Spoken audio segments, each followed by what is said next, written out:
안녕하세요. 김호준입니다.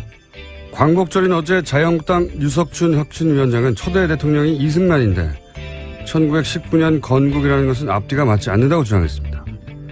소위 이 건국절 논란은 이명박 정부 시절 뉴라이트 계열의 일부 학자와 정치인들이 1948년을 건국 원년으로 봐야 한다며 건국 60주년 기념 사업을 추진하면서 본격화됐죠.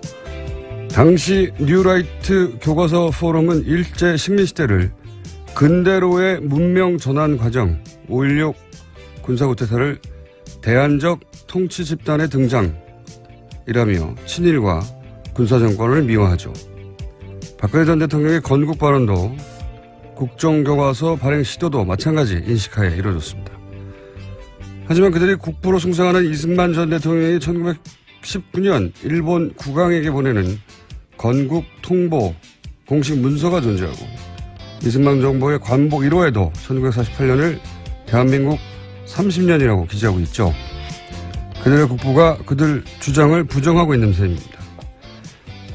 이런 건국절 논란에서 가장 이해하기 어려운 대목은 세계 어디나 보수 세력은 자국 역사의 위대함을 지나칠 정도로 강조하고 그 과정에서 일정 정도 민족주의 성향을 띠기 마련인데 그래서 이 과정이 도를 넘으면 극우가 되고 자국민 이외의 이민자, 외국인 혐오로 이어지는 수순을 밟기 마련인데 유독 이 땅의 자칫 건국 세력이라는 그들은 엄연히 실제 존재하는 우리 역사를 왜 스스로 축소하려 하는가, 왜 축소하려고 하는가 하는 점입니다. 그러니까 이들 자칭 보수의 문제는 그 정체성이 보수라서가 아니라 실제로는 보수가 아니어서 문제다.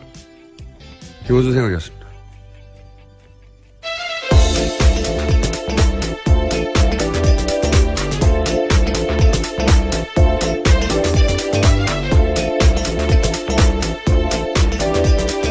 시사인의 김은지입니다. 자, 간만에 건국절 논란이 다시 나왔어요? 네, 그렇죠.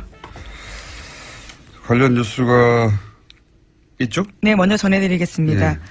문재인 대통령이 어제 광복절 경축사에서 한 이야기이기도 한데요. 그 앞서서 더 중요한 이야기들을 말씀드리겠습니다. 한반도에서 또다시 전쟁 안 된다. 정부는 모든 것을 걸고 전쟁만을 막을 것이다 라고도 이야기했고요. 한반도에서의 군사행동은 대한민국만이 결정할 수 있고 누구도 대한민국 동의 없이 군사행동 결정할 수 없다라고 이야기했습니다. 뿐만 아니라 북한에 대해서는요. 즉각 도발을 중단하고 대화의 장으로 나와야 한다라고 이야기했는데요. 우리가 돕고 만들어가겠다. 미국과 주변 국가들이 도울 것이라고 이야기했습니다. 이어서 이산가족 상봉과 고향 방문, 성묘에 대한 조속한 호응을 촉구하면서 군사적 긴장이 상황을 더 악화시키지 않도록 군사적 대화의 문도 열어놓겠다라고 했습니다. 그리고 아까 말씀하신 건국절 관련된 이야기도 했는데요. 문재인 대통령은 2019년은 대한민국 건국과 임시정부 수립 100주년을 맞는 해라고 이야기했습니다. 내년 8.15는 정부 수립 70주년이기도 하다라고 이야기했는데요. 1948년 대한민국 정부 수립을 건국 시점으로 보지 않으며 1919년 임시정부 수립을 건국 시점으로 본다라는 입장을 밝힌 겁니다.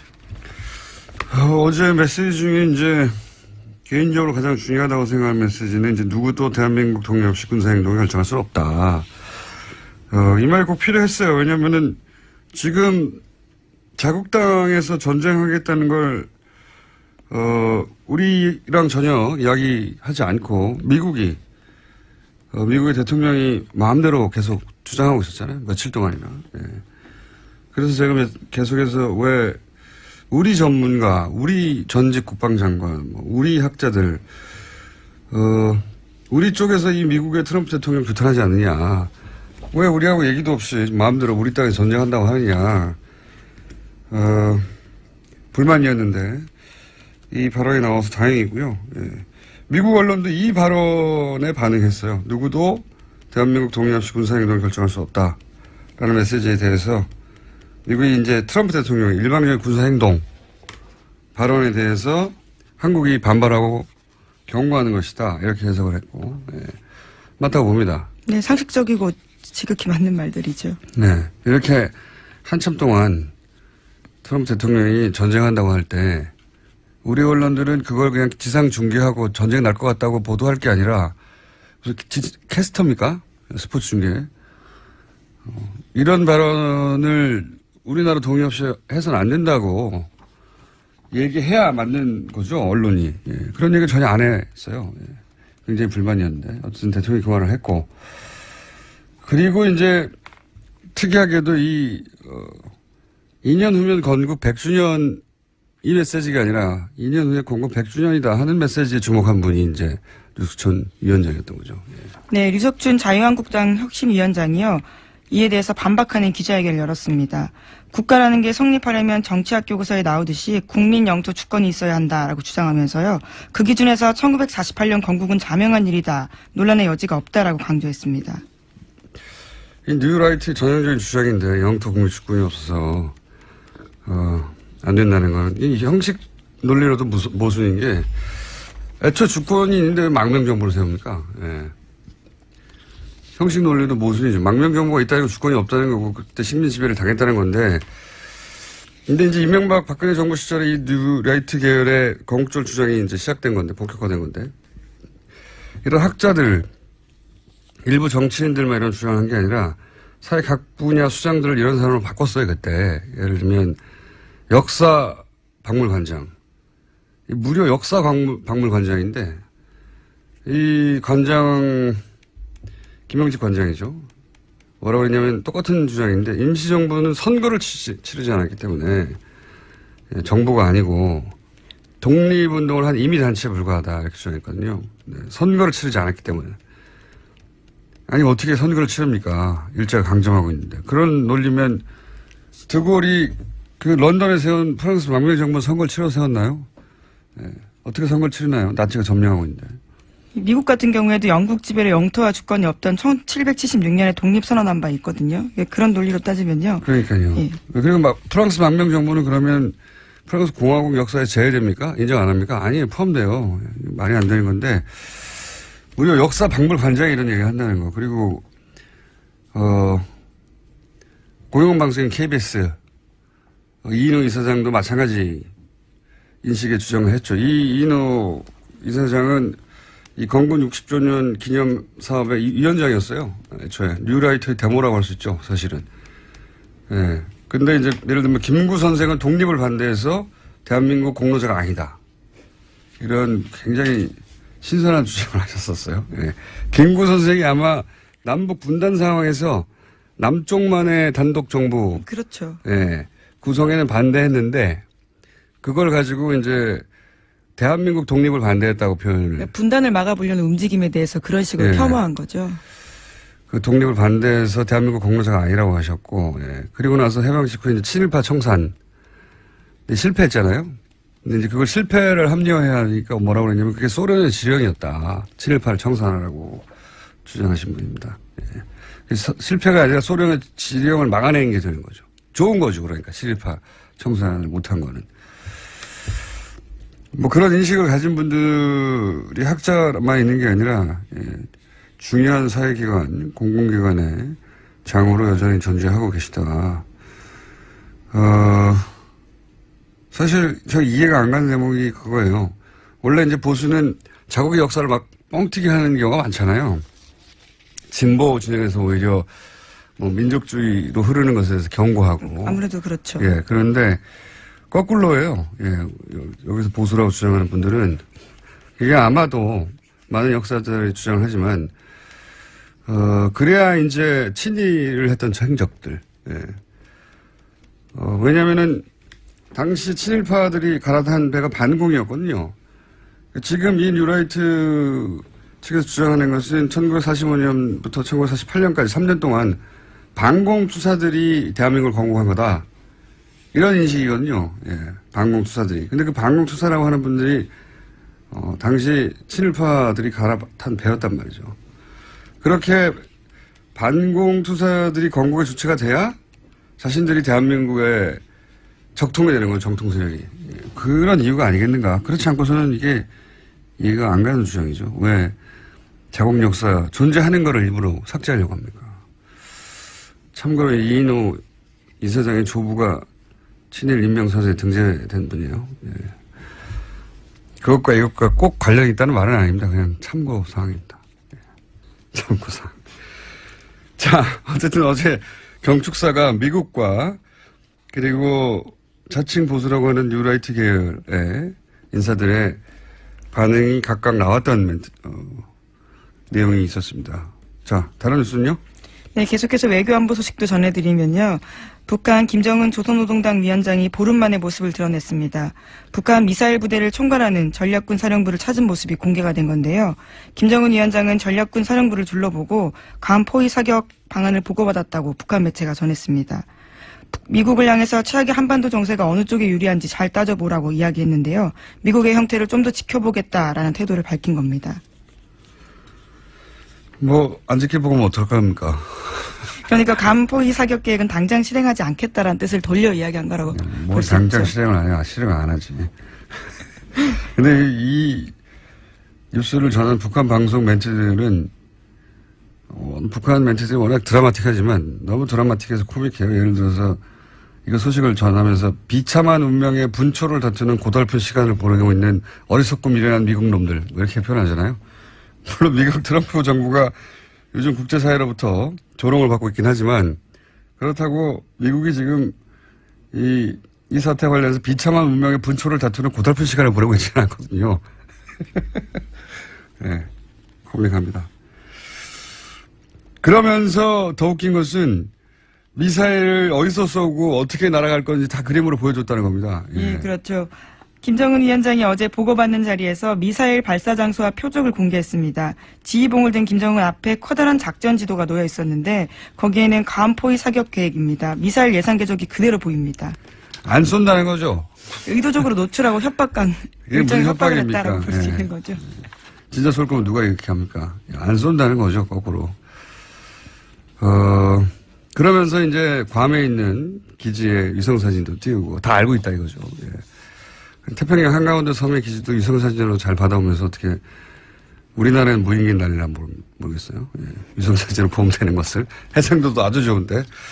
어쨌든 그렇게 이제 일찍 쇼죠. 예. 북한도 쇼를 하는 거고 미국도 이제 물러서서 이제 전쟁한다는 얘기는 더 이상 안 하고 있고요. 예.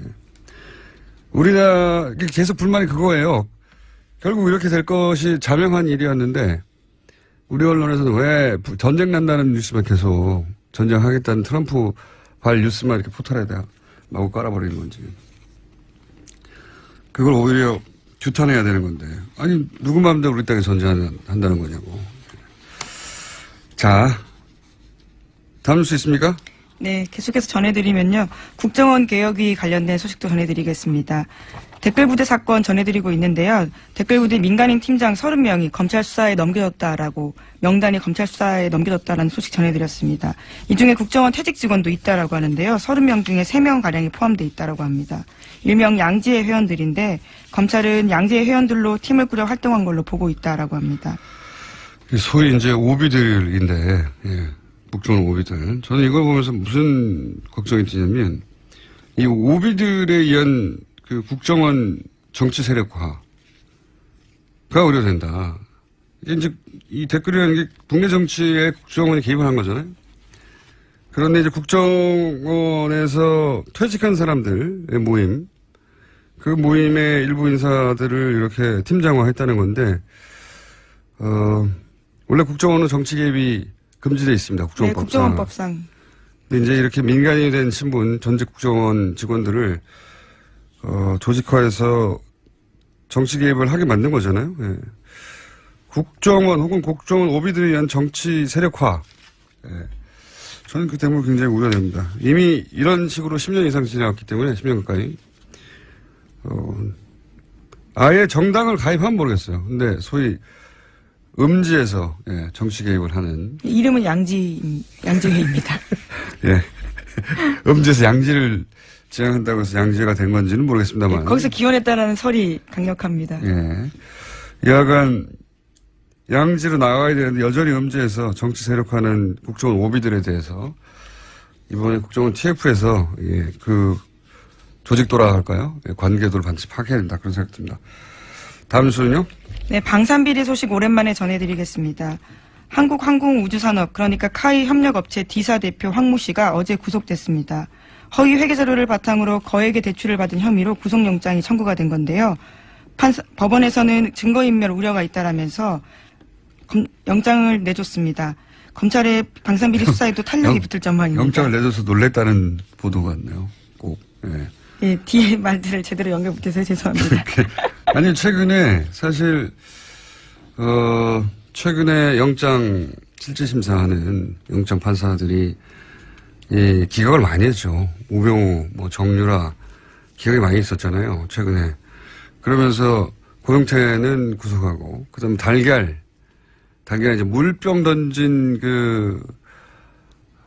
친박단체. 네, 회원으로 추정되는 분이었습니다. 그분도 기각을 해버렸고, 이 카이도 기각을 했었죠. 굉장히 의외의 사건들이 기각이 많이 됐고, 이 사안에 대해서는 내일 한번 제가 오늘 시간이 거의 다 된 것 같아서 다시 한번 자세히 짚어볼 생각인데, 왜냐면, 이해가지 않는 대목들이 있어요. 예.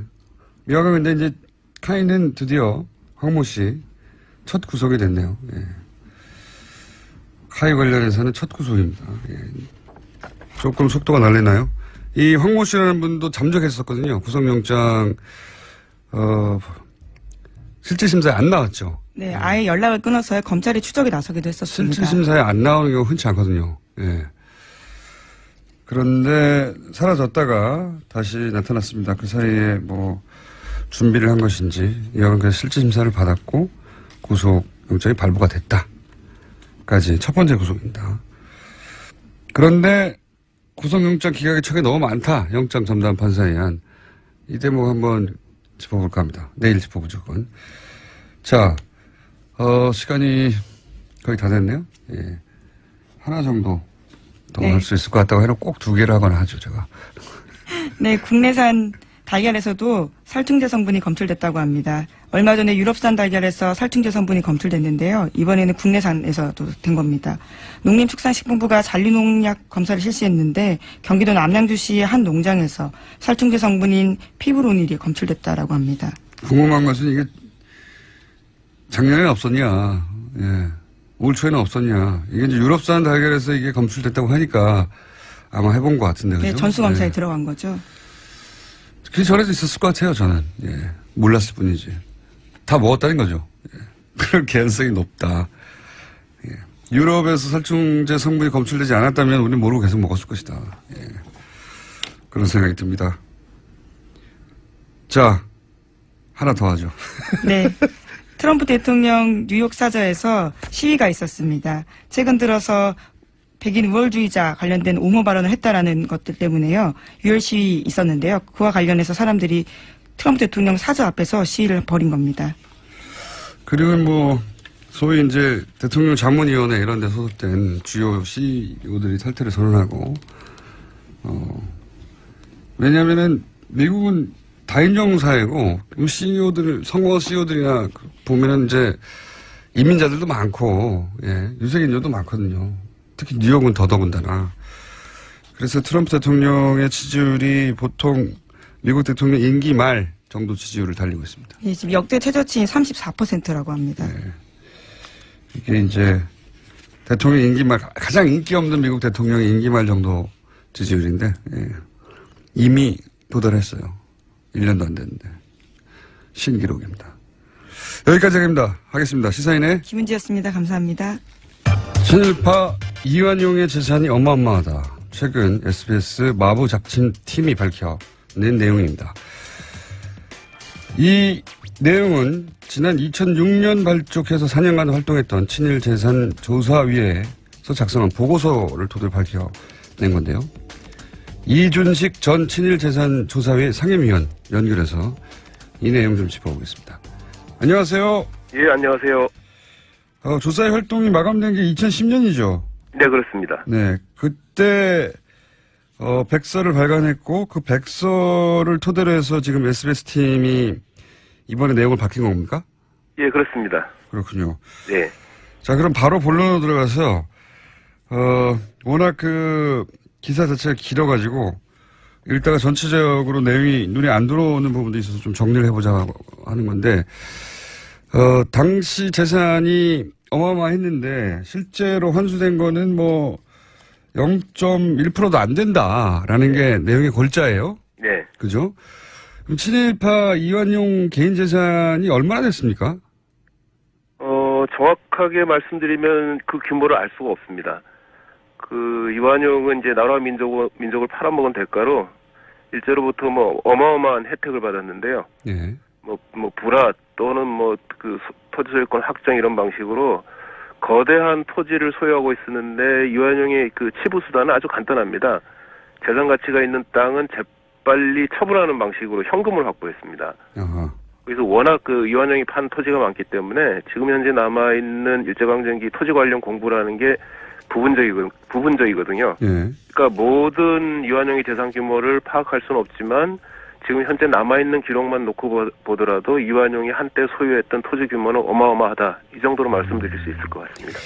이 어마어마하다는 표현이 이제 수치로 환산하면 이완용 소유로 확인된 부동산의 0.05%만 환수됐고 나머지 네. 99% 이상이 환수되지 못했다. 네. 이렇게 이제 SBS 마부작팀인가요? 예, 그 네. 팀이 이제 확인을 했는데 이게 왜 99% 이상 환수가 되지 못한 거죠? 조금 전에 말씀드린 것처럼 이완용은 토지를 소유하고 난 다음에 바로 처분을 했습니다. 대부분의 그렇군요. 토지를. 그러니까 일제강점기에 이미 이완용 토지 토유의 대부분이 처분이 됐고요. 일부 극히 남아있는 일부의 이제 재산도 해방 이후에 처분이 됐고, 또 그나마 그 가운데 또 일부 남아있는 토지도, 그 후손들이 이 특별법이 시행되기 전에, 그러니까 친일재산제 국가 귀속이 시작되기 전에 처분하고 해외로 이민을 간 것으로 알고 있습니다. 아, 그렇군요. 네. 근데 그 토지도 결국은 대장으로 확인된 토지만을 말하는 거죠, 지금? 예, 그렇습니다. 확인이 되지 않는 것은 더 많을 수도 있겠네요, 당연히. 예, 이미 그 멸실된 토지 공부가 꽤 있거든요. 이제 그 토지, 그런 재산을 확인할 수가 없고요. 특히, 1945년 8월 15일 이후 한반도가 남북으로 분단되지 않았습니까? 네. 북쪽 관련 문서는 저희가 볼 수 없는 게 많으니까요. 아하, 그렇죠. 그러니까 북한 지역에 있던 토지 같은 경우에는 확인할 수가 없죠. 토지 이외의 재산 관계는 어떻게 파악이 됐었습니까, 당시? 특별법상 이제 재산조사위원회가 재산을 조사해가지고 국가로 귀속시키는 업무를 이제 맡게 돼 있었는데요. 네. 재산 그러면 동산, 부동산을 모두 포함하지 않습니까? 네네. 근데 현실적으로 동산은 조사할 수가 없었습니다. 왜냐하면 위원회에 이제 강제 수사권이 없어서 동산을 조사하려면은 경찰이나 검찰이 하는 것처럼 강제로 수사를 해야 되는데 그런 강제 수사권이 없어서 동산은 현실적으로 조사를 못했습니다.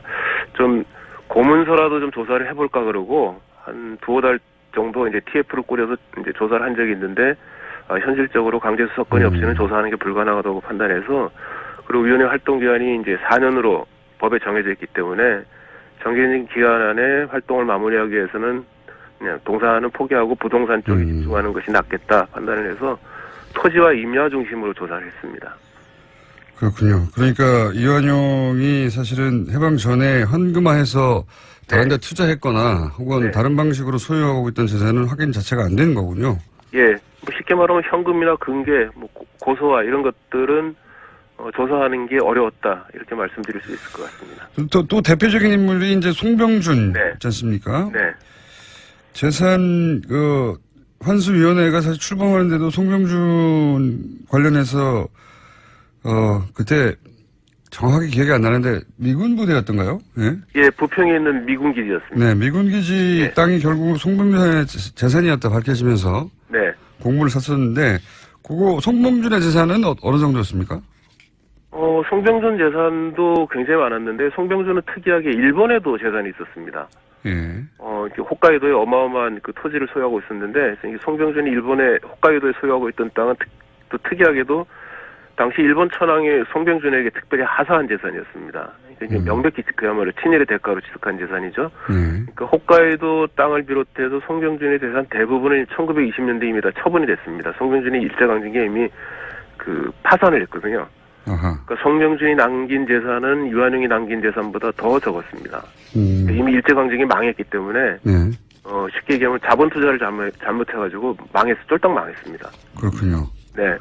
그 점은 다행입니다. 땅도 사실은 네. 송병준이 이미 일제강점기에 일본인에게 처분한 땅이고요. 일본인에게 처분한 땅이 조선정독부 소유를 거쳐서 해방 이후에 대한민국 소유로 대한민국 국유지로 바뀌었는데 송병준 재산이 대한민국 국유지로 바뀌는 과정에 모든 문서가 위조된 것이다. 이 땅은 송병준 재산이 맞다라고 대한민국을 상대로 소유권 소송을 제기한 거죠. 이 송병준 후손의 이런 행위가 국민들의 정서를 국민들의 분노를 일으켜가지고 친일 재산의 국가기속이라는 이제 특별법이 만들어질 수 있었던 배경이 됐습니다. 그랬었죠. 이제 정확하게 기억이 납니다. 네네. 예. 그래서 소송이 어떻게 결론 났습니까? 결국. 소송 결과 송병준 후손이 주장하는 것처럼 문서가 위조된 게 아니고 예. 부평 미군기지 땅은 대한민국 소유가 맞다라고 법원에서 확인을 했죠. 친일파였지만 어쨌든 친일파 재산 환수에 기여를 한 면이 있네요. 의도치 않게. 네. 역설적으로 그렇게 됐습니다. 그렇군요. 근데 당시 이제 활동 시한도 4년이었고. 네. 부동산만을 대상으로 했었기 때문에 보고서 작성하면서 좀 아쉬움이 많으셨겠습니다, 당시. 예, 아무래도 해방 직후에 사실은 친일파가 소유했던 재산을 당시 했다면 이제 몰수였겠죠. 몰수를 했으면은 그야말로 더 많은 재산을 몰수할 수 있었을 것이고, 그런 만큼 또 사회 정의가 또 민족 정의가 실현되는 계기가 됐을 텐데, 해방 직후에 친일 청산이 실패하는 바람에 60년이 더 지난 시점에서 친일 청산을 하게 됐고, 국가 차원의 친일 청산을 하게 됐고, 그러다 보니까 이미 처분된 자산이 너무 많아서 좀 아쉽다는 생각도 듭니다. 또 일부 국민들도 생각했던 것보다 친일 자산이 너무 적은 게 아니냐, 그런 아쉬움을 표하는 얘기를 듣기도 했습니다. 제 기억으로는 그래서 이제 활동은 4년을 하지만 네. 이후로는 재단 형태로 만들어서 계속 활동을 이어간다 이렇게 들었던 걸로 기억하는데 그 이후에 어떻게 됐습니까? 친일재산조사위는 이제 후속 작업에 대한 규정이 없었고요. 네. 친일재산조사위원회와 비슷한 시기에 했던 다른 과거사위원회들의 경우에는 후속 기구를 만들어서 기억하는 일, 국민들에게 기억시키는 일, 더 나아가서는 남아있는 자녀 업무도 처리하도록 이렇게 돼 있었는데 참여정부에서 이명박 정부로 이제 정권이 넘어가면서 그런 후속 기구를 만드는 작업 자체가 완전히 무산이 돼버렸죠. 아, 그랬군요. 네네. 그래서 이 보고서로 그냥 끝이 났군요. 예, 친일재산조사위원회도 그래서 활동을 마감하기 전에 당시 이명박 정부에게 건의서를 낸 적이 있습니다. 이 과거사 청산을 위해서는 국가 차원의 상설기구가 필요하다. 그래서 국가기구의 상설화를 좀 검토해달라는 건의서를 냈는데 그냥 무시당했죠. 무시당한 정도가 아니라 정반대로 이제 뉴라이트가 득세하게 되고 친일이 아니다. 근대화 과정이었다. 이렇게 주장하는 상황이 정반대 상황이 벌어졌으니까요. 네네. 그때 소위 이제 대표적으로 이완용, 송병준 얘기만 했습니다만 네. 득세한 고관 대작 친일파들의 재산이 상당했을 거 아니겠습니까? 네네. 그 재산이 그러면 이완용뿐만 아니라 거의 환수되지 못하고 결국은 후손들이 물려받아서 여전히 국가로 기속될 만한 재산들이 남아있다. 이렇게 보시죠? 그러니까 후손들이 현재 당시 소유하고 있었던 재산들 대부분은 이제 국가로 기속이 됐고요. 확인된 것은? 예, 국가 소유라고 이제 확인을 한 거고요. 근데 환수하지 못한 부분은 일제강점기는 물론이고 해방 이후에도 친일파나 또는 친일파 후손들이 처분해서 다른 형태의 재산으로 전환한 재산은 그렇군요. 친일 재산으로 국가 기속을 못한 거죠. 왜냐하면 특별법을 만들면서 국회에서 친일 재산을 환수하는 일도 중요하지만 거래의 안전성을 확보하는 것도 중요하다. 그래서 이미 처분된 재산은 친일 재산으로 볼 수 없다는 그런 규정을 넣기 때문에 다른 사람의 소유로 넘어갔다면 예를 들어서. 하지만 팔아서 확보한 재산, 동산에 대해서는 어떻게 조치를 취할 수 있지 않습니까? 그것도 어쨌거나 특별법상으로 특별법이 공포된 이후에 남아있는 재산만 친일 재산으로 한다고 했기 때문에 특별법이 시행된 이후에 친일파 후손들이 처분한 재산은 국가가 친일파 후손들이 원래 국가재산을 부당하게 처분해가지고 부당이득을 얻은 거기 때문에 그 부당이득을 되돌려달라는 소송을 제기해가지고 돌려받았습니다. 그러면 돌려받지 못하고, 그러니까 소위 그 불화받거나 혹은 뭐 등등으로 해서 친일파들이 소유했던 재산 중에 네. 지난 2006년부터 4년간 활동해서 환수해낸 동산 부동산을 포함하여 네. 예를 들어서 뭐 100의 재산을 친일 과정을 통해서 획득했는데 네. 그 위원회 활동으로 전체 중에 몇 퍼센트나 되돌려 환수했을까요? 친일파 후손들이 소유하고 있던 재산은 뭐 거의 다 환수한 것 같고요. 그러니까 드러난 것, 예. 동산으로 드러난 것. 이제 그 전에 이미 처분이 돼서 환수할 수 없었던 재산의 규모는 정확하게 말씀드리면은 알 수가 없습니다. 왜냐하면은 아까 말씀드린 것처럼 공부 자체가 토지 관련 공부 자체가 완벽하게 남아 있는 게 아니기 때문에 근데 어쨌거나 우리가 상상할 수 있는 수준 이상으로 친일파의 재산 소유 규모가 어마어마했다. 그 정도는 말씀드릴 수 있을 것 같아요. 어마어마했다. 네. 혹시 마지막 질문입니다만, 네. 그 4년 제한으로 활동이 끝났고, 네. 그리고 뭐 재단 설립 문제도 위야무야 됐는데, 네. 혹시 다시 활동에 이유가 있다, 활동할 필요가 있다. 네. 이 기간을 다시 연장하거나 뭐 재단의 형태로든 아니면 다시 위원회를 발족하거나 그럴 필요가 있다고 보십니까? 뭐 친일재산조사위원회뿐만 아니라 여러 이제 과거사 관련 위원회가 있었는데요. 예. 대부분 후속 작업이 부분적으로 남아 있습니다. 특히 이제 그 진실화해를 위한 과거사 정리위원회 같은 경우가 그런데요.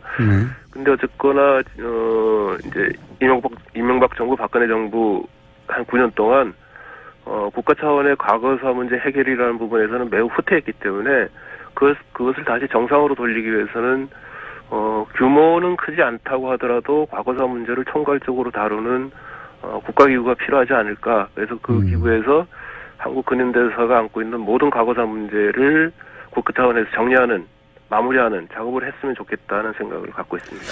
알겠습니다. 그 문제는 따로 한번 또 얘기를 나눠보죠. 네네. 오늘은 여기까지 듣겠습니다. 감사합니다. 네, 감사합니다. 지금까지 이준식 전 친일재산조사위 위원이었습니다. 자, 불이 들어왔는데 양지열 변호사 혼자 잡담을 하고 자, 오늘 정리 대마왕, 중마왕, 소마왕 등등으로 불리다가 사건 요양마 또 잠시 주초에 등장했던 양지열 변호사님. 자, 오늘은 그냥 양지열 변호사님으로 하겠습니다. 고맙습니다. 사요마를 왠지 연사마 생각난다고 좋아하시는 분들도 계시던데. 귀찮아서요, 별명도 이제. 그냥 양변 나오셨습니다. 안녕하세요, 양지열입니다. 오늘은 어떤 사안입니까? 오늘 갑자기 또 제 이름이 엉뚱한 데 쓰여가지고요. 양지회요? 양지회. 어제 뉴스 보다가 깜짝 놀랐습니다. 예, 저는 이런 사모임을 만든 적이 없는데, 문제는 이게 이제 국정원 전직 직원들 모임이라고 하더라고요. 거기서 혹시 연락 온 적 없어요? 당신도 가입해볼 생각이냐고? 양지회. 예, 양지회. 양지열 변호사의 양지회 이야기. 아무 상관이 없습니다, 저랑. 예, 아무 상관이 없고요. 아버님한테 물어보셨어요?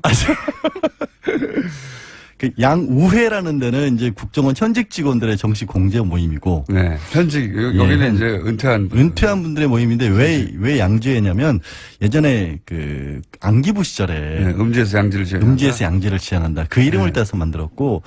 사실. 그게 이제 정설인가요? 저도 그런 얘기는 듣긴 했는데. 그것도 모르죠, 사실은. 그러니까요. 왜냐하면 모임 숫자가 한 7,000명 된다고 90년대에 유일하게 알려진 건데 7,000명이면 국정원 이전으로 거슬러 올라가는 게 아닌가 싶기도 해요. 그래서 이제 음지에서 국정원에서는 이랬지만 이제 은퇴했으니까 양지로 나온다. 그래서 양지회다. 뭐 이렇게 음지 양지 얘기를 하긴 하는데 모르겠습니다. 이거 이름을 누가 지었는지 몰라서 처음에.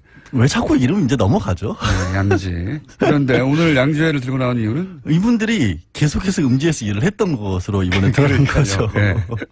음지에서 특히 저는 이게 우려되는 대목이 뭐냐면 브리핑에서 잠깐 얘기했지만 이게 이제 국내 정치 개입이거든요. 그렇죠. 댓글 작업이라는 게. 그러니까 이제 소위 오비를 중심으로 한 국내 정치 개입의 어떤 조직화, 세력화 정치 세력화 이런 그거를 이제 표방하진 않았다 하더라도 실질적으로 그런 게 진행되지 않았겠는가. 근데 이게 저도 딱 이 얘기를 듣는 순간에 걱정됐던 게 사실 원세훈 전 원장이 네. 행정관료 출신이잖아요. 네. 군인 출신도 아니고 국정원 출신도 아니고 굉장히 이례적으로 국정원장을 맡았단 말이에요. 그런데 어떻게 그렇게 빠른 시일 내에 국정원을 장악을 해서 이른바 심리정보국을 확장을 시키고 어마어마한 일을 벌일 수 있었을까? 그러니까 지금으로는 뭐 연인원이 3,500명이 동원이 됐다. 뭐 팀장급만 30명이다. 이것도 이제 적폐청산 TF에서 공식적으로 발표를 한 건 아니고 언론에서 이제 TF팀을 취재를 해본 결과 이런 정도 규모는 나올 것이다라고 하는데 그보다 더 커 보인다는 게 주변인들의 얘기잖아요. 이제 그 그렇죠. 국정원을 봤던 사람들은. 작을 리가 없다. 그러니까 네. 그거는 민간 조직만 3,500명 정도였고 실제로는 공식적으로만 심리정보단이 5개 팀으로 운영이 됐고 각각 뭐 사이트별로 아니면 성향별로 뭐 SNS를 담당하는 이런 식으로 분리해서 일을 했던 거잖아요. 그러면 그렇게까지 빨리 할 수 있던 이유가 혹시 국정원 전직 직원들 내지는 국정원에도 여러 가지 뭐 부류의 사람들이 있겠지만 이런 식으로 정치 개입을 해왔던 전현직 직원들과 원세훈 전 원장이 빨리 손을 잡아서 이런 일이 가능하지 않았을까. 그러니까 OB들이 YB들과 함께 협업을 했기 때문에 이렇게 쉽게 일을 할 수 있을 건가 하는 뭐 생각이 드는 거죠. 그런 추정의 일단이 이제 밝혀진 거죠. 그렇죠. 실제로 팀장들 일부가 거죠. 양재 소속의 전직, 그러니까 오비 출신이다. 뭐 이렇게 그러니까 지금 이제 오비다. 30명 정도 팀장급이 드러났고 이제 그 30명에 대해서는 국정원 TF팀에서 검찰에 수사를 해달라고 공식적으로 의뢰를 했다라는 거예요. 네. 근데 이것도 굉장히 어떻게 보면 당연한 일인데 떼어진 일인 게 원세훈 전 원장 사건 때도 일부 팀장급들이 드러났었죠. 이제 국정원 내에서 일을 했던 사람들이. 근데 그 사람들에서는 검찰에서 아예 기소를 안 해버렸어요. 그냥 원장이 시킨 일이었기 때문에 네. 이 사람들은 힘없는 공무원이었다라는 식으로. 그런데 이번에는 한 명 이제 있었죠. 한 명. 한 명이었죠. 예. 한 명 있었는데 그것도 사실 말이 안 됐던 거거든요. 어떻게 보면은 뭐 상관이 위법한 일을 시켰다고 했는데 그거를 그냥 뭐 어떻게 보면 뭐 아예 사법 처리도 안 했다라는 게 당시에도 말이 안 됐다고 했는데 이번에는 이제 원론으로 돌아간 거죠. 원칙으로 돌아간 거죠. 뭐 당연히 했었어야 할 일이긴 한데 뭐 어쨌든 저는 가장 그 누가 얼마나 기여했느냐 이 댓글 작업에 혹은 깊숙이 인발부됐느냐 그보다 더 중요한 게 이런 그 정보기관에 있었던 사람들이 무슨 외로운 늑대처럼 혼자 활동하는 게 아니거든요. 당연히 그럴 수가 없죠. 그러니까 저는 이게 이제 자기들끼리의 얘기도 있었을 것이고 이것이 어떤 더군다나 이런 기관에 근무하는 분들은 큰 대의명분 하에서 본인이 일한다고 믿기를 원해요. 그러다 보니 나는 지금 예를 들어서 뭐 새누리당에 차기 대통령을 당선시키기 위해서 총선 대선에 기여하기 위해서 댓글을 달고 있어. 이게 아니라 그렇죠. 국가 민족을 위해서거든요. 국가를 위해 싸움을 하고 있다라고 생각을 하게 만들어야 그러니까요. 되니까. 그러면서 자기들끼리 그런 얘기를 나누고 세력화하고 그걸 공유하고 그래서 우리는 정당한 일을 하고 있어. 정치 세력화. 저는 그 국정원 오비들의 정치 세력화. 국정원 내부 직원도 우려되지만 그것을 의심해 볼 만한 징후들이 있단 말이죠. 왜냐하면 아까 심리정보단을 얘기를 했고 그 안에 5개 팀을 얘기를 했었는데 보통 그 사람들이 했던 일 같은 경우가 아침에 이제 국정원장 말씀 자료 같은 걸 근거로 해서 오늘은 어떤 글들을 주로 써야 된다는 자료를 받아갔다라는 거예요. 네. 근데 그러면 그 글은 누가 썼을까요? 이거는 정치에 대해서 상당히 이해관계가 깊고 그러면서도 얘기한 것처럼 야 이거는 우리는 좋은 일을 하고 있다라고 믿게끔 만들 만큼 어떤 정보에 관해서 굉장히 파삭한 정통한 사람들이 작성을 했다는 거거든요. 기본 자료 같은 것들은. 그거를 지금 국정원 내부에서 했느냐 아니면 얘기한 것처럼 양지회 소속 원로들이 이런 작업들을 했느냐 이런 부분이 좀 밝혀질 필요가 있는 거죠. 그리고 이제 그 소위 양지회 소속이라고 하면 물론 뭐 중간에 퇴직한 사람도 있겠지만 나이가 차서 은퇴한 사람도 있단 말이죠. 그럼요. 그럼 다 부하 직원이거든요. 그러니까 사실상 이거는 전직이라고 부를 수가 없는 사람들이. 그래서 제가 아까 얘기한 것처럼 원세훈 전 원장도 결국 이런 사람들과 손을 잡았던 게 아닌가. 그리고 그래서인지 이런 아이디어가 거꾸로 그런 오비들에서부터 나왔을지도 몰라요. 네. 그래서인지 이 국정원 TF팀에서도 원래는 원세훈 전 원장 어차피 재판 들어가 있고 8월 30일 날 결심 재판 선고 나니까 따로 불러서 조사 안 하겠다고 했거든요. 근데 이 문건들이 발견이 되고 당시 원재원 전 원장이 썼던 당시에 국정원 내 메인 서버 같은 것을 이번에 조사를 해보고 나서는 원재원 전 원장을 부르기로 했다는 거예요. 그러니까 뭔가 이 안에서 당연한 거고. 엄청나게 연결이 돼 있는 부분이 나왔다라는 거죠. 저는 그래서 이 오비 팀장 몇 명이 있었다. 뉴스는 이렇게 짧지만, 이 오비의 조직은 따로 없는 건지, 양재가 아니라, 양주의 내부에 확실한 적폐라고 할 만한 세력이 있는지.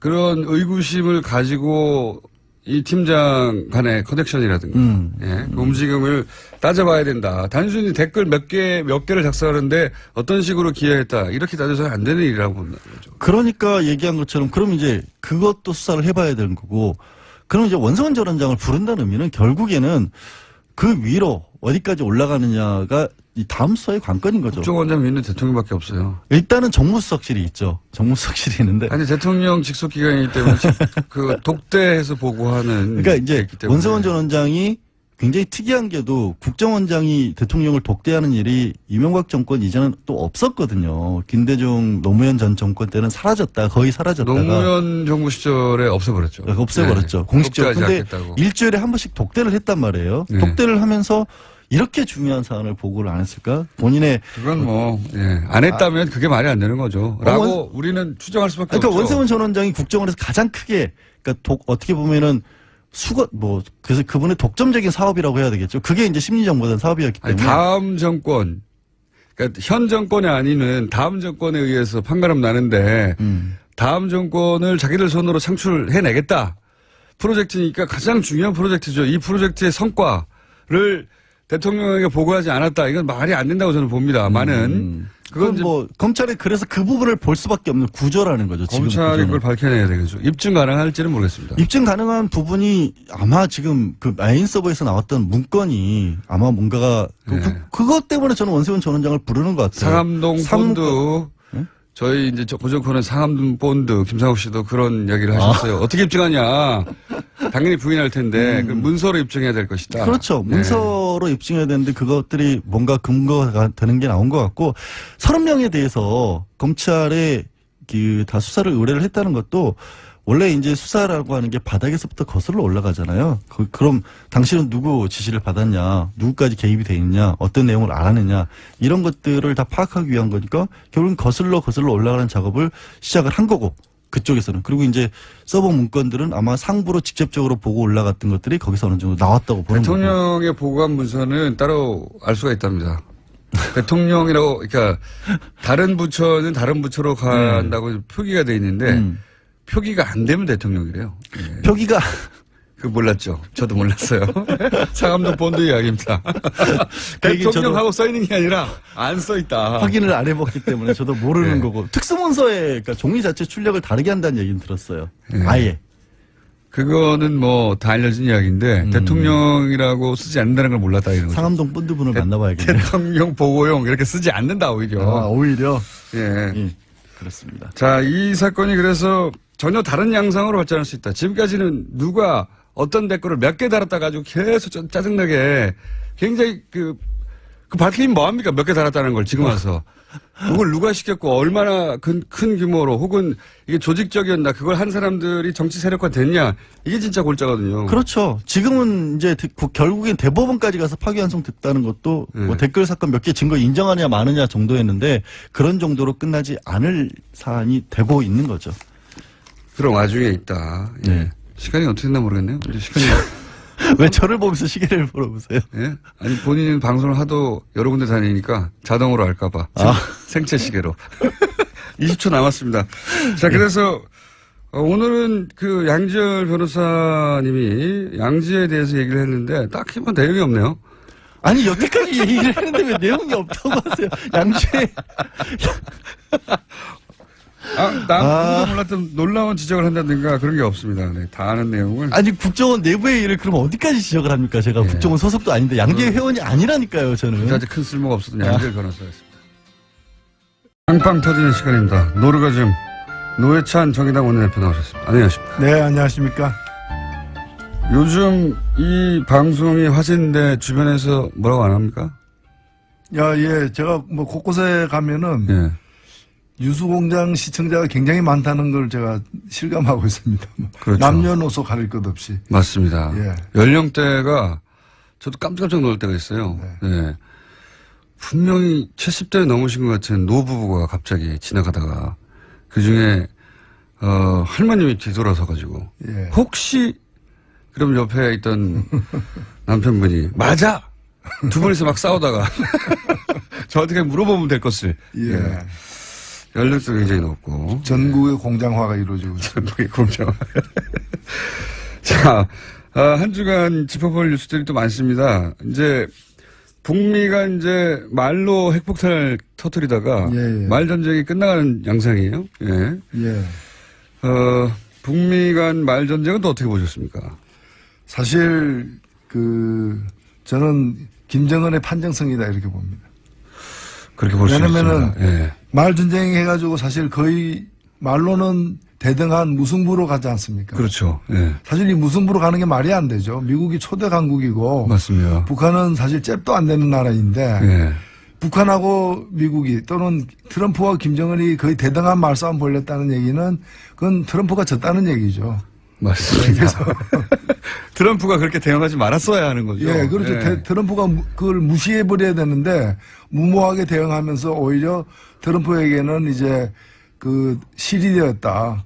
지금은 사실은 수습하고 있는 그런 상황이 아닌가 보이죠. 미국 내에서도 욕을 많이 먹죠. 그래서 트럼프가. 그렇게 예. 말로, 그렇게 긴장을 고조시키고 뭐 전쟁 임박설을 퍼뜨려가지고 그 다음 카드가 뭐냐. 예. 사실은 북한이 괌에다가 이렇게 쏘겠다라고 한 사격은 포위 사격 운운한 것은 실현 가능성이 굉장히 낮다고 저는 봅니다. 네. 왜냐면은 아무리 그게 공해상에 떨어진다 하더라도 여하튼 미국 영토를 위협했다는 이유로다가 반격을 가할 경우에 북한은 존재하냐 마느냐의 어떤 기로에 서게 그러니까요. 되기 때문에 그런 도박을 괌에다가 괜히 쏴가지고 자기들 다 날려보내는 이를 자초할 이유가 없죠. 사실은 네. 굉장히 적죠. 괌을 예. 쏘는 것도 아니고 괌으로부터 30km 떨어진 곳을 쏘겠다는 건데 네.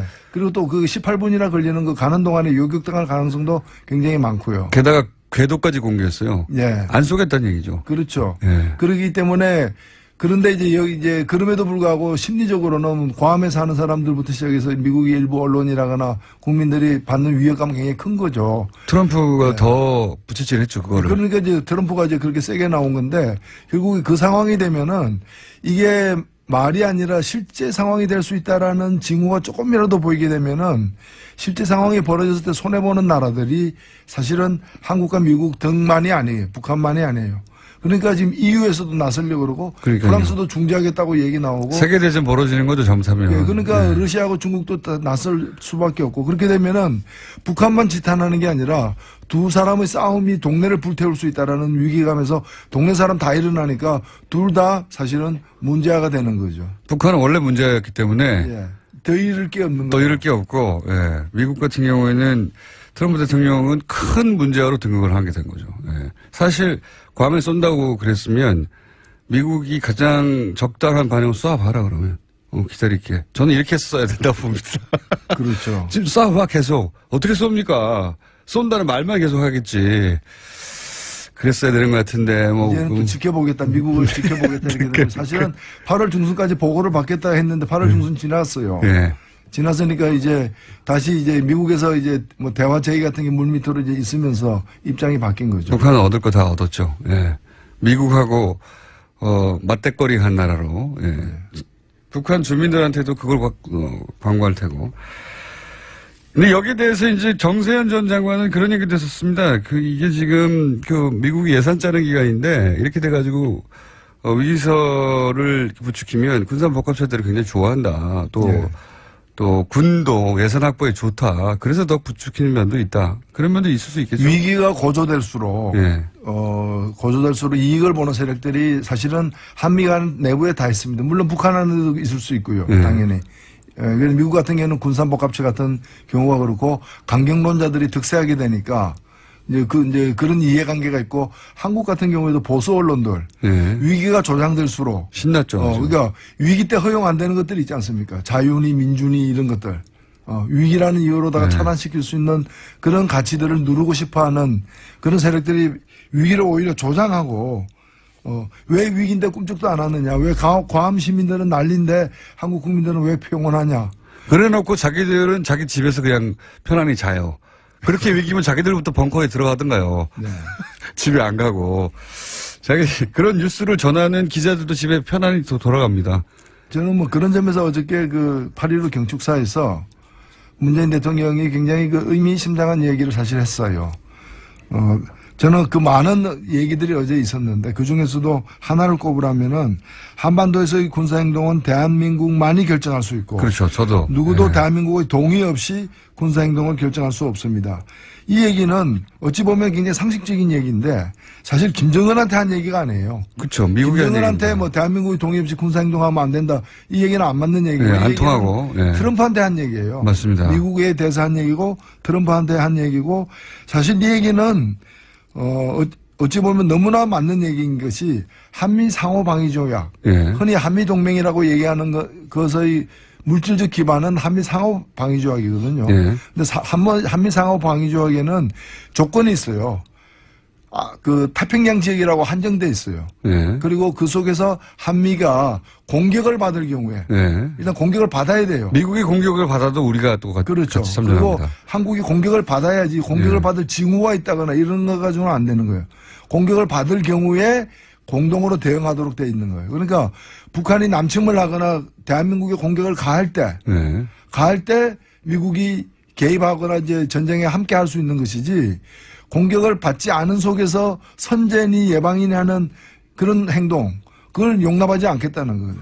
그러니까 이 얘기는 예. 결국에 한국의 동의 없는 미국의 선제 공격을 용인하지 않겠다라는 거니까 사실은 굉장히 센 얘기예요. 그러니까 당연한 얘기고 옳은 얘기인데 트럼프가 그 얘기를 했을 때 뭐 화염이 어떻고 뭐 이런 얘기를 했을 때 바로 얘기를 했으면은 트럼프에 대해서 엄중하게 경고하는 직설적으로 경고하는 얘기가 되는 건데 그렇게 되면 이제 북한과의 어떤 그 긴장을 앞두고서 한미 간의 여러 가지 이제 이견 등의 어떤 갈등이 노출되는 것처럼 보이니까 그걸 또 증폭시켰겠죠. 우리 예, 보수 언론은. 한 예. 타임 이렇게 해서 예. 그러나 미국의 분명한 메시지. 실제 요 메시지에만 미국이 반응했어요. 미국 언론이. 예, 우리나라에서는 뭐 유석준 위원장이 후대년이 이제 건국 100주년이다 이런 거에 반응하고 있는데 보수 쪽에서는 미국에서는 지금 말씀하신 그 멘트만 반응을 했죠. 이게 트럼프 행정부에 대한 경고의 메시지다. 그렇죠. 맞죠? 예. 준엄한 경고죠. 맞고 그리고 그냥 일방적 경고가 아니라 한미 상호 방위 조약에 근거한 경고라는 거죠. 이 이야기는 대통령도 할 얘기긴 하지만 사실 우리나라의 전문가나 우리나라의 언론들이 이 얘기를 계속 했었어야 되는 거거든요. 아니 뭐 우리 땅에서의 전쟁인데 왜 니들이 한다 만다고 하냐고. 조건이 있죠. 혼이 있고 얼이 있는 언론이라면. 그러니까 이제 이런 얘기 안 한 언론들은 이제 혼이 나가고 얼이 빠져 있는 경우라고 봐야 됩니다. 제가 지난주 내내 불만이었거든요. 아니 미국이 우리 땅에서 전쟁한다는 얘기를 이렇게 막 하면 우리나라의 지식인이나 우리나라의 언론들이나 혹은 우리나라의 전직 국방 장관이나 다 튀어나와가지고 무슨 소리냐. 우리하고 얘기를 하고 해야지. 이렇게 얘기해야 하는데 실제 우리 언론이 한 일들은 대다수 언론들, 그러니까 어이없는 많은 언론들이 한 일은 트럼프 대통령 발언을 계속 중계하면서 우리나라 전쟁 날지도 모른다는 그 위기감만 계속 강조했어요. 그래.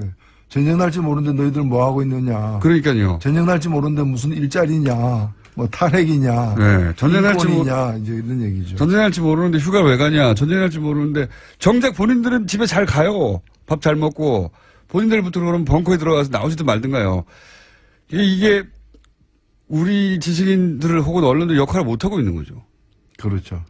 미국에서 오히려 트럼프 대통령 발언이 너무 나간다. 비판이 쏟아질 때도 그거 그냥 보도하기만 했지 우리 목소리를 내지 않았어요. 아직 그 광복이 안 된 분들이 계시는 거죠. 그 얘기 나와서 또 하는 얘기인데 유석준 위원장은 48년이 이제 건국일이다. 다시 한번 강조하면서 건국절 논란을 다시 한번 이제 불을 댕겨보려고 하셨는데 이건 또 어떻게 보십니까? 사실 그 혁신위원장, 예. 자유한국당 혁신위원장인데 헌법 정신에 어긋나는 발언이라고 저는 생각합니다. 왜냐하면 우리나라 아시다시피 헌법 전문에 이 3.1 운동으로 건립된 대한민국 임시정부의 법통을 개성한다는 말이 맞습니다. 헌법 전문 제일 첫 문장에 예. 뭐 헌법 전문에 하나의 문장이지만 예. 제일 첫 부분에 이게 들어가 있어요. 예. 그래서 이 문제에 대해서 시비를 걸려면은 헌법 전문부터 고치고 얘기를 해야 되는. 그리고 국부라고 하는 이승만 대통령도 본인이 취임하면서 건국 30주년이라고 했거든요. 예. 이미. 그런데 이제 계속 이렇게 건국절을 이게 이제 이명박 대통령 취임하면서 소위 뉴라이트 계열이 튀어나오고 건국 60주년 기념 사업회 막 추진하고 뭐 교과서 새로 만들려고 하고 그러면서 친일 그러니까 그 소위 일제 강점기는 우리나라의 근대 과정이었고 그다음에 5.16은 대한 정치 세력의 등장이고 뭐 이런 식으로 그 소위 친일과 군사 정권을 미화하는 작업을 그때 막 시작했거든요. 예, 이게 사실은 그 어떤 그 정교한 이론에 입각해서 또 역사적 사실에 바탕을 두고서 만들어진 하나의 역사관이라고 보기는 어려워요.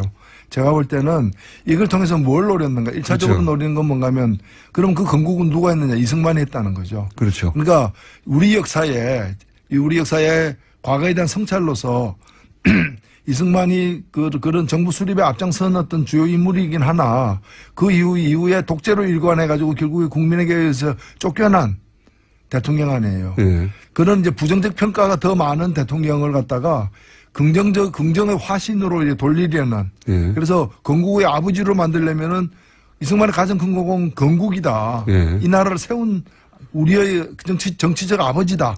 어버이다. 이거예요. 그리고 그 이전에 독립운동들은 굉장히 격화되는 거거든요. 기화되는 거죠. 예. 건국을 한 사람은 여기 있고 그 이전은 건국에 이르지 못한 활동에 불과한 거거든요. 예. 사실 여러 독립운동의 조류가 있었고 또 우리가 이제 식민지가 되는 바람에 국외에서 벌어진 독립운동이 훨씬 더 많았고 여러 조류가 있을 수밖에 없고 미국에서 중국에서 뭐 러시아 쪽에서 다 있었는데 그중에 한 조류인 미국에 가 있었던 이승만을 중심으로 한 그 역사로다가 건국 전사를 정리하고 예. 그다음에 건국의 아버지가 되어가지고 그 어떤 흠결에도 불구하고 예.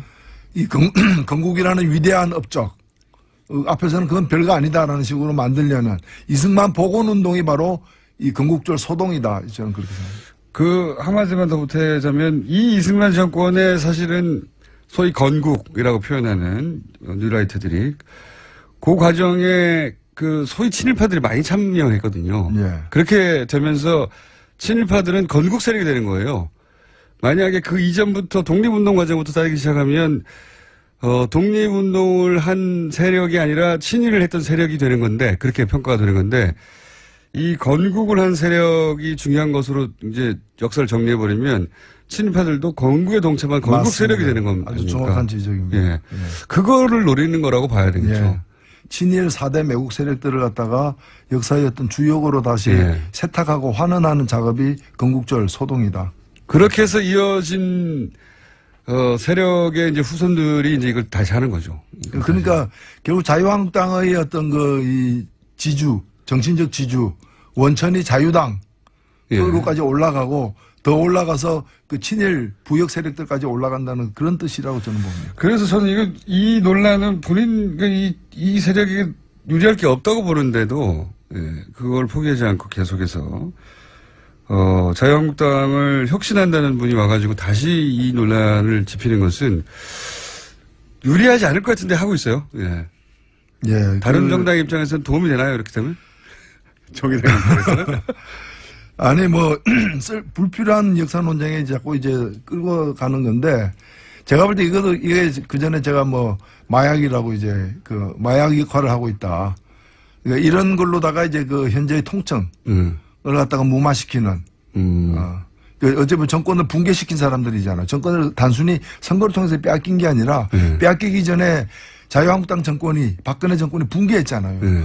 그 붕괴에 대한 어떤 아픔 그 통증을 성찰이라거나 또는 어떤 새로운 혁신으로다가 극복하려고 하지 않고 이런 마약 주사 같은 거죠.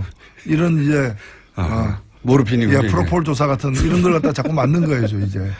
건국절 또는 우리가 이 나라를 만들었다 뭐 이런 식으로다가 이렇게. 그래서 아마도 상향식 공천을 하지 않고 전략 공천을 하겠다고 하는 것 같아요.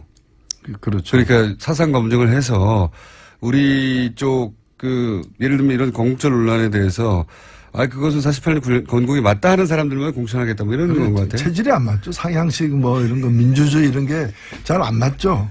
예. 괜히 불편하고 이제 그렇게.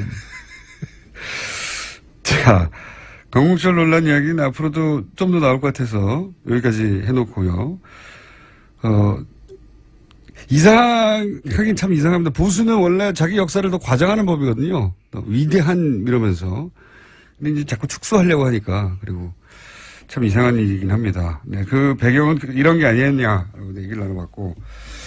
국민의당 당대표 경선은 보십니까? 저는 토론회 짧게 클립 몇 개로 봤는데 예상치 못한 이야기들 오가긴 하더라고요. 예를 들면 이현주 의원이 러닝메이트인 줄 알았더니 안철수 전 대표에 대해서 공세를 아주 세게 하더라고요. 예.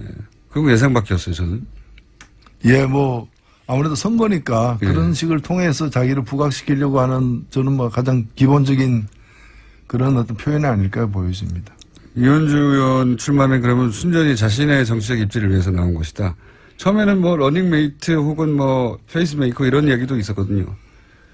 누구를 위해서 나온 글쎄요. 그 속사정에 알 수 없지만은 대략 흘러가는 걸 보니까 뭔가 최고위원 등을 이렇게 그 목표로 했는데 그게 잘 안 되니까 아예 더 세게 이렇게 나온 게 아닌가 이렇게 보여집니다. 협조를 잘 못 받았을 수 있다.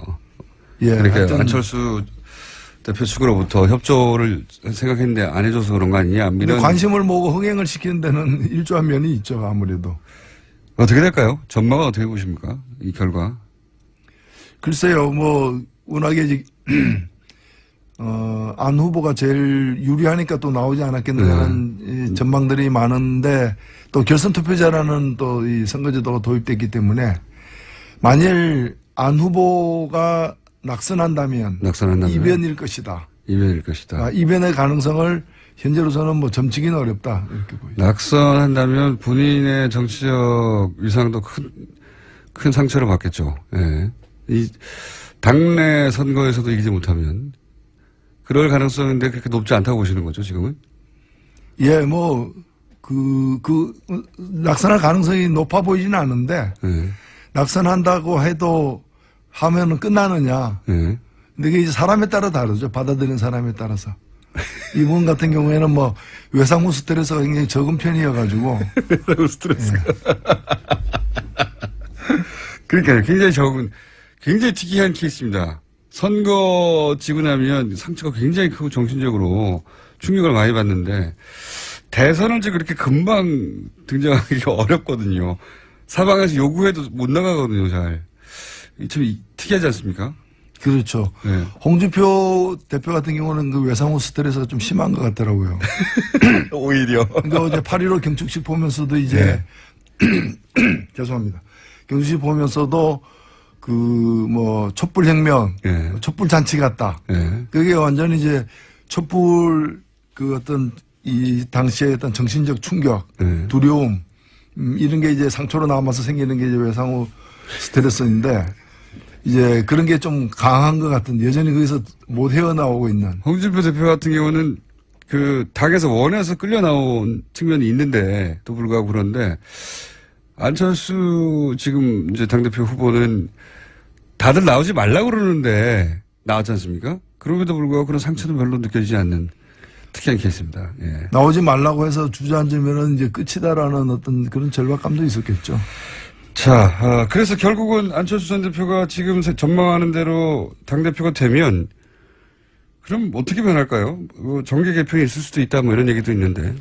네, 조기에 있기는 어렵지 않느냐 저는 그렇게 생각됩니다. 뭐 지방선거가 있긴 하지만은 결국에는 국민의당이 대선을 위해서 또 한 사람의 대선을 위해서 만들어진 이제 이해관계가 다르고 노선이 이렇게 굉장히 복잡한 그런 세력들의 어떤 결집체이기 때문에 온전히 그냥 다음 대선 후보가 누가 되든 관계없이 계속 흘러갈 수 있는 그런 당은 아니라고 봅니다.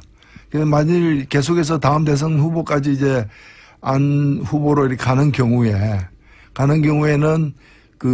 주로 호남을 중심으로 한 다른 세력들, 그 비안 세력들 같은 경우에는 다른 선택을 할 가능성도 사실은 있죠. 그렇게 하라고 지금 나온 거다라는 해설도 있어요. 그렇게 하는 걸 두려워하지 않는 것이지 일부러 그걸 내보내려고 나왔다고까지 봐야 될 것인가. 일부러 내놓는 거가 나가더라도 흔들리지 않겠다라는 어떤 그런 마음의 준비는 아마 되어 있는 것 같은데. 나가면은 오히려 예를 들어서 바른정당과 연대라든가 이런 게 쉽고 바른정당의 유승민 후보보다는 자신이 득표가 더 많았으니 차기라도 더 유리하다 이런 계산도 있을 수 있죠. 그런 계산도 있을 수 있지만은 그 경우에도 그러면 바른당은 온전히 통째로 합류할 것인가.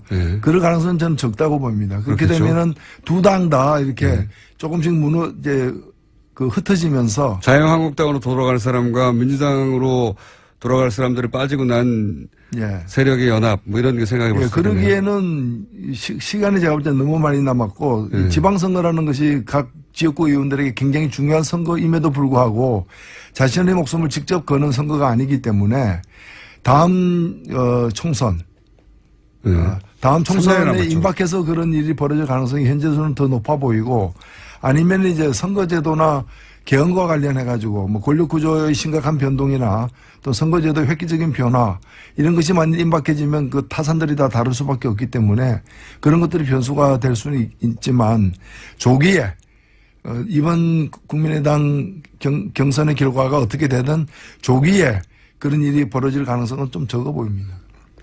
당대표 결과가 나오더라도 일단 그 당 그대로 유지될 것이고 다만 이제 친한 반환이라고 해야 되나요? 친한 반환. 예, 친문, 반문보다는 발음이 잘 입이 안 붙네요. 친한 반환. 친한 반환으로 사실상 갈라져 있어요, 보면. 이미. 이 대결 구도는 더 공고히 될 수도 있겠습니다. 안철수. 예, 대결 구도는 공고히 되겠지만 그 대결 구도에서 를 통해서 만들어지는 어떤 갈등이 당을 쪼갤 정도까지 되느냐에 있어서는 이해관계가 당으로 묶여 있는 게 현재로서는 좀 더 얻는 게 많기 때문에 크지는 않을 것이다 보이죠. 이 과정에서 안철수 전 대표 서울시장 후보 차출론도 등장했어요. 예.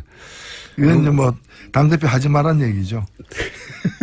그 서울시장 후보로 나가시지 이 얘기는 하지 마시라 이 얘기죠. 근데 이제 본인은 당대표 의지가 강하니까 당대표가 나와서 근데 서울시장 나가겠다고 중간에 관둘 수도 있는 거 아닙니까? 안철수 전 대표가 서울시장에 그런 생각이 있었으면 지금부터 그걸 준비했겠죠. 대표에 나와서 저렇게 그 당내에 패를 더 가를 이유가 없었겠죠. 그럴까요? 지금 당장이라도 일단 살아야 돼서 나온 거 아닐까요? 혹시? 일단은 그렇다고 보는데 뭐 서울시장 후보는 뭐 누구든 또 그것이 자기에게 유리한 형세가 되면은 다 고려할 수 있는 것들이기 때문에 서울시장에 만약에 나온다면 경쟁력은 어느 정도 될 거라고 보십니까?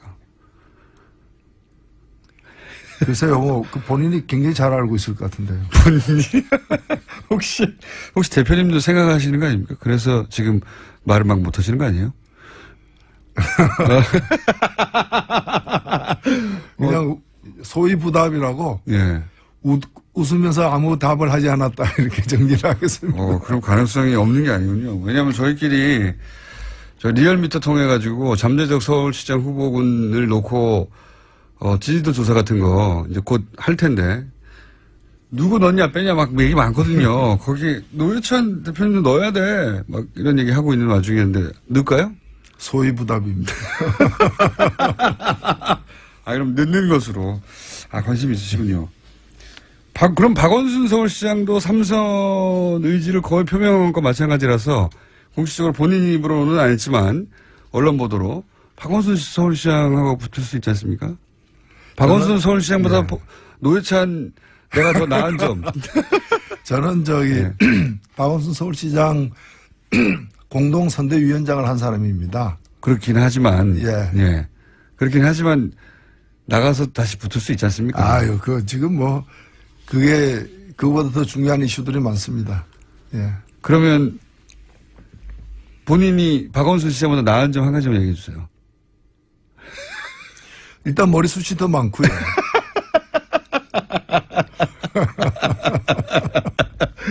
서울시 행정을 하게 된다면 내가 이런 점들은 아마 더 나을 것이다. 예, 제가 공약한 것들 박원순 시장이 많이 이렇게 네. 받아가지고 실현하고 있기 때문에. 아, 다 내가 준 거다, 그거? 다 제가 준 건 아니고요. 상당 부분.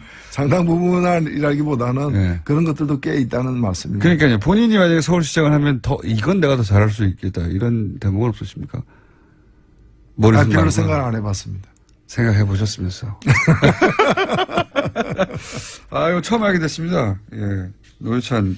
괜히 말을 또 만들지 마십시오. 노회찬 전 대표님이 내심 혼자 서울시장을 생각하고 있다는 걸 처음 알았어요. 자, 그럼 다음 조사 때 저희가. 과거에 제가 서울시장 출마했다는 얘기죠. 예.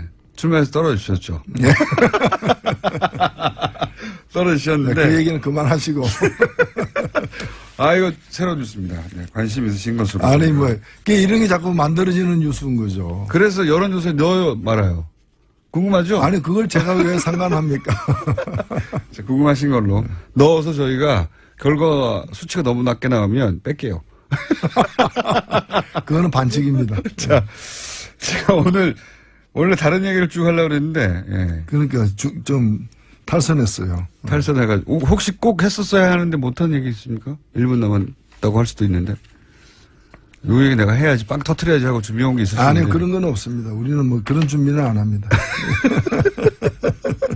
알겠습니다. 그러면 노회찬 원내대표 서울시장 출마 염두에 둬.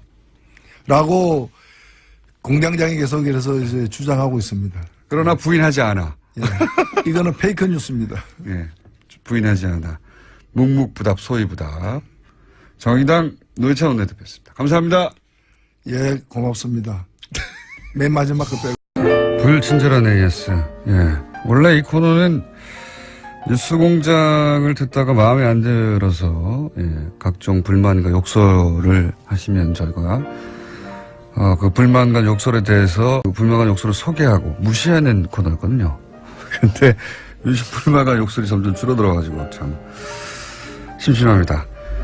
뉴스공장 중독성이 심하네요. 울산 출근길에 청취 중입니다. 울산 출근길에 청취하는 건 아무것도 아닙니다. 뉴질랜드에서 출근하시면서 듣는 분도 많고요. 예. 전 세계에서 중독당하시는 분들이 있습니다.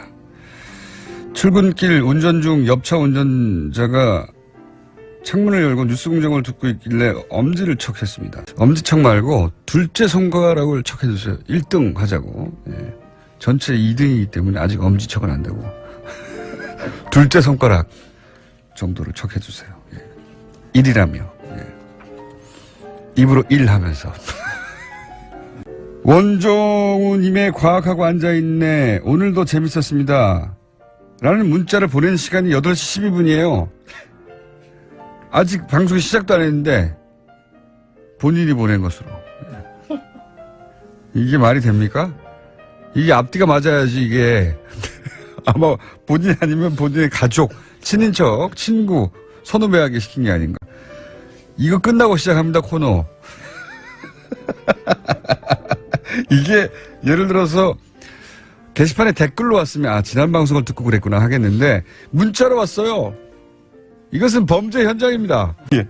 코너 시작도 안 했는데 오늘도 재밌었습니다. 재미있겠죠가 아닙니다. 재밌었습니다. 네. 네, 발음 이야기 계속 나오네요. 네. 새는 말투인데 귀에 쏙쏙 들어오는 게 이게 기술이죠. 네. 네. 예, 오늘 발음 평가는 중간중간 하는 것으로 평가해 주셨네요. 예, 한 분이. 발언이 중간중간만 돼도 저는 좋습니다. 예. 여기까지 하겠습니다. 자, 누군가에게 문자를 보내라고 시킨 원정우 씨 나오셨습니다. 안녕하세요. 누구한테 시켰어요? 예.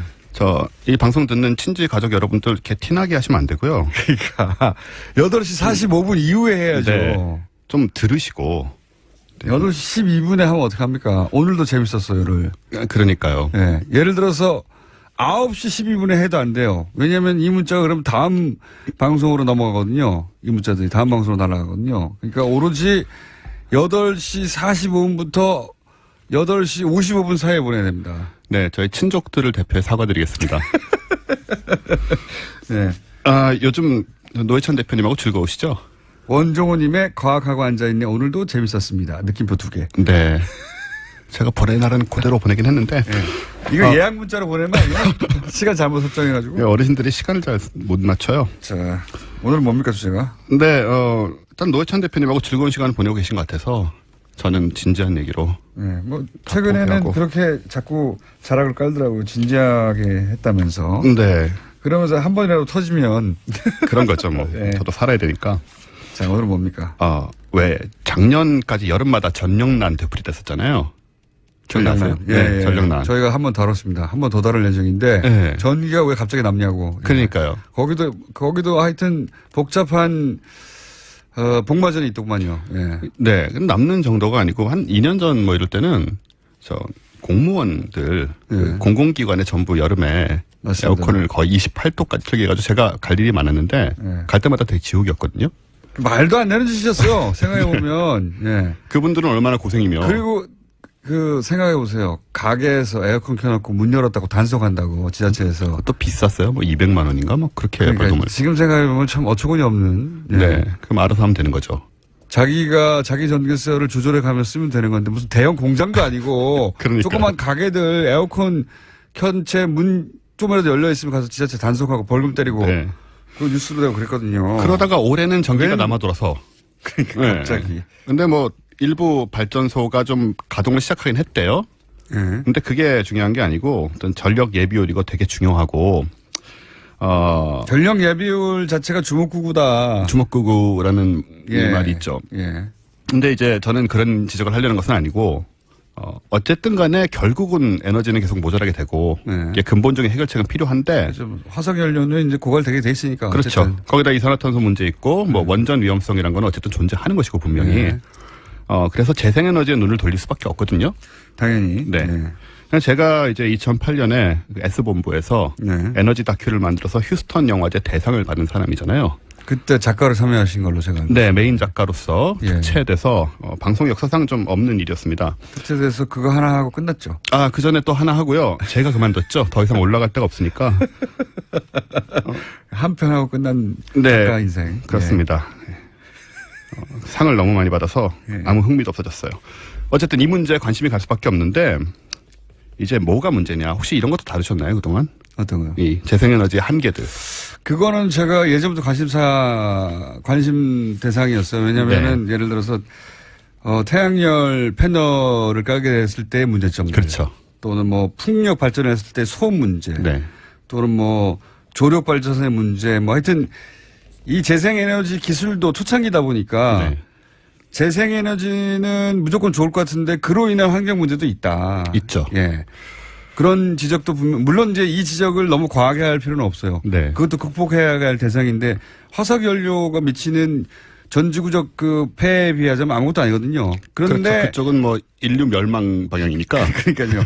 여기는 뭐 소음이라든가 아니면 뭐 기타 등등 그런 문제들도 있긴 있다. 있다. 예. 있죠. 근데 이게 뭐 아시다시피 태양광 같은 경우에는 너무 많은 면적을 또 필요로 하는 게 있고 그러니까요. 효율 좀 낮고. 예. 그래서 얼마 전에 그 얘기가 나오다가 페이스북에서 지난번 촛불 집회 인원 계산하셨던 박인규 교수님 있어요. 재밌을 것 같아요. 예. 네, 이 교수님은 경부고속도로 위에다가 뚜껑을 덮고 예. 거기다가 나왔죠. 쭉 이 얘기를 하셨고요. 예. 그다음에 근데 이제 그 아이디어를 나쁘지 않은 아이디어인데 뚜껑을 덮었을 때 문제가 있어요. 왜 터널 효과라는 게 있잖아요. 문제 많습니다. 사실 여러 가지로. 그 외에도. 그래서 그쪽 페북에서는 말씀하시자마자 바로 사장되는 분위기였는데. 그 아이디어는. 예. 네. 하지만 양옆으로 세우는 거, 지붕 말고. 그렇죠. 양옆으로 세우는 건 고려볼 만하죠. 예.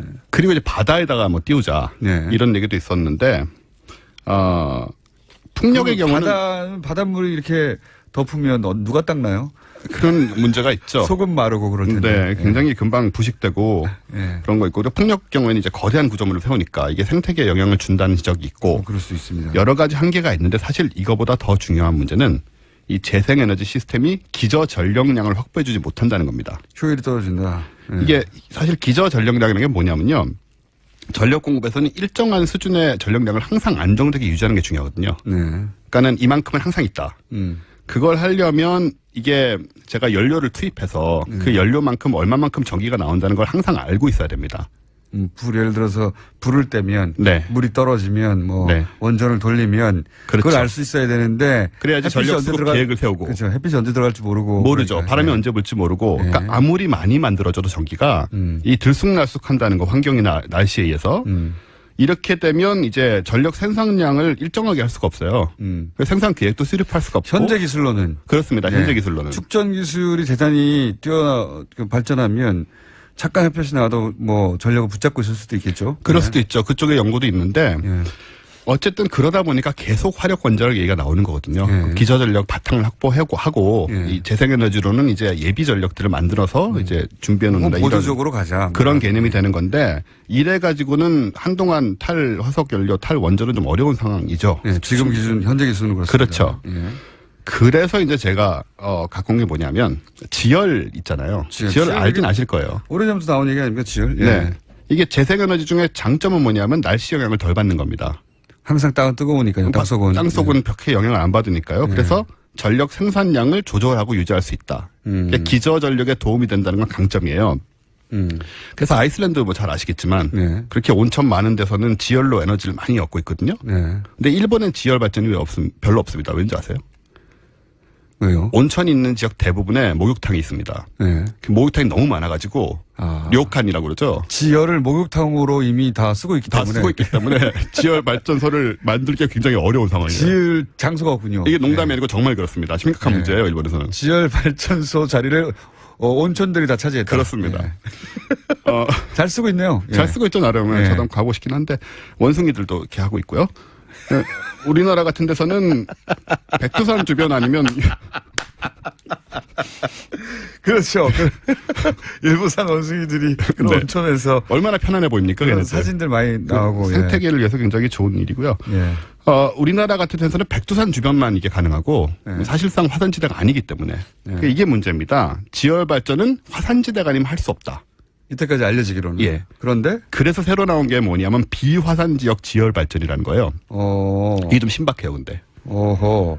옛날 지열 발전 1분 내에 시스템은 압축하시죠. 뭐냐면요. 화산 지역에서 뜨거운 온천수를 뽑아내서 그걸 쓰고 버리는 겁니다. 옛날 거는. 이건 뭐냐면 동파이프를 봐가지고 보일러를 만드는 거예요.